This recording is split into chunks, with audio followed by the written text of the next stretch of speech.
अस्सलाम वालेकुम dear students, मैं हूं आप लोगों का टीचर मुहिबुल्लाह अफरीदी और हम पढ़ेंगे आज केमिस्ट्री का चैप्टर नंबर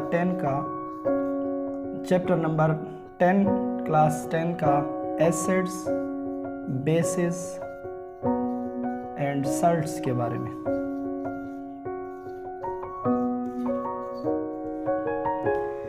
एसिड्स के कुछ कॉन्सेप्ट्स हमारे पास दिए हुए हैं, इसी तरह बेसिस के भी कुछ कॉन्सेप्ट्स दिए हुए हैं, जिनमें सबसे पहले हमारे पास आर्हेनियस, उसके बाद ब्रोंस्टन लोरी और उसके बाद लेविस कॉन्सेप्ट आ जाते हैं। इन कॉन्सेप्ट मिलने के पहले एसिड्स को एक वर्ड एसिडस से हमने डिराइव किया था, जिसके मतलब होते हैं सौर, यानी कि हर वो चीज़ जो जायके में तुर्श हुआ करती हैं, उन सब में हमारे पास एसिड्स पाया जाता है। इसी तरह बेसिस के लिए भी हमारे पास एक वर्ड यूज़ होता था, जिसको हम क्या कहते थे, बिटर कहते थे। बिटर हमारे पास एक टेस्ट होता है।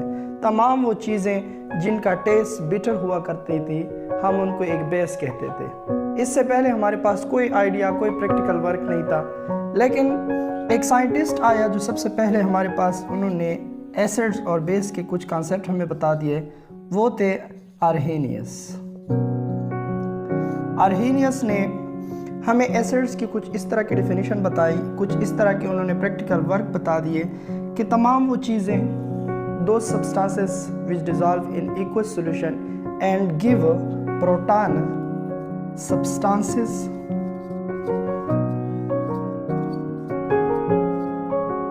विच dissolve in aqueous solution or in water and give proton or H positive ion are called acids। तमाम वो चीज़ें जो एक्वस सॉल्यूशन के अंदर, यानी कि पानी के साथ रिएक्शन करके हमें प्रोटॉन प्रोवाइड करके दे दें, उन्हें हम क्या कहते हैं, वो एसिड्स कहलाई जाती हैं। और उसके बाद हमें इसके कुछ एसिड्स की एग्जांपल कर देनी चाहिए, जिसमें हमारे पास HCl आ रहा है। HCl में अगर हम बात करते हैं कि जब ये एक्वस सॉल्यूशन के अंदर डिज़ॉल्व होता है, यानी कि जब हम इसको पानी के अंदर डिज़ॉल्व करते हैं, तो ये हमें H पॉजिटिव आयन, और अगर हम इसको कम्प्लीटली वाटर के अंदर डिज़ॉल्व करते हैं तो ये हमारे पास H3O पॉजिटिव यानी कि हाइड्रोनियम आयन दे देता है, हाइड्रोनियम आयन। और साथ में हमारे पास क्लोरीन आयन। हमारा यहाँ पे मेन जो मकसद है वो हम ये बताना चाहते हैं कि ये जब HCl वाटर के अंदर डिज़ॉल्व हुआ तो इसने हमें कौन सी चीज़, प्रोटॉन प्रोवाइड करके दिया, हाइड्रोजन आयन प्रोवाइड करके दिया, पॉजिटिव आयन, जिसको हम प्रोटॉन भी कह सकते हैं।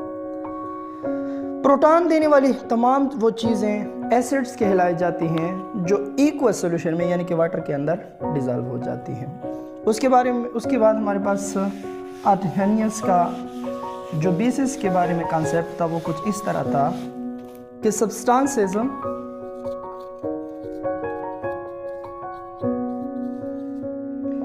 which dissolve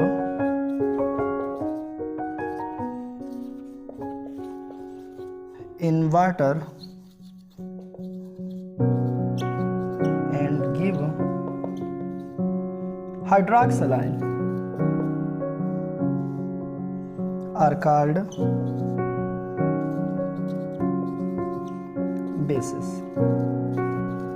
तमाम वो चीज़ें जो एक्वस सॉल्यूशन में, यानी कि वाटर के साथ रिएक्शन कर लेने के बाद हाइड्रोक्सिल आयन यानी कि OH नेगेटिव दे देते हैं, तो उन्हें हम क्या कहते हैं, बेसिस कहते हैं। बेसिस के इस डेफिनेशन से पहले हम बेस को सिर्फ इस बुनियाद पे बेस समझते थे कि वो बिटर इन टेस्ट हुआ करती थी, लेकिन इसके बाद हमारे पास आर्हेनियस ने बेसिस के बारे में एक प्रॉपर डेफिनेशन हमें बता के दे दी कि तमाम वो चीज़ें जो हाइड्रोक्सिल आयन प्रोवाइड करके दे दे एक एक्वस सॉल्यूशन में, तो उसे हम क्या कहते हैं, बेस कहते हैं। एक जनरल सा रिएक्शन हमारे पास ये होगा कि NaOH को जब हम एक्वस सॉल्यूशन में डिज़ॉल्व करते हैं, यानी कि वाटर के अंदर डिज़ॉल्व करते हैं, तो ये हमें OH नेगेटिव प्रोवाइड करके दे देती है, और OH नेगेटिव प्रोवाइड करने वाली चीज़ों को हम क्या कहते हैं, बेस कहते हैं। यही बात हमारे पास आर्हीनियस की डेफिनेशन या आर्हीनियस का कंसेप्ट कहलाई जाती है।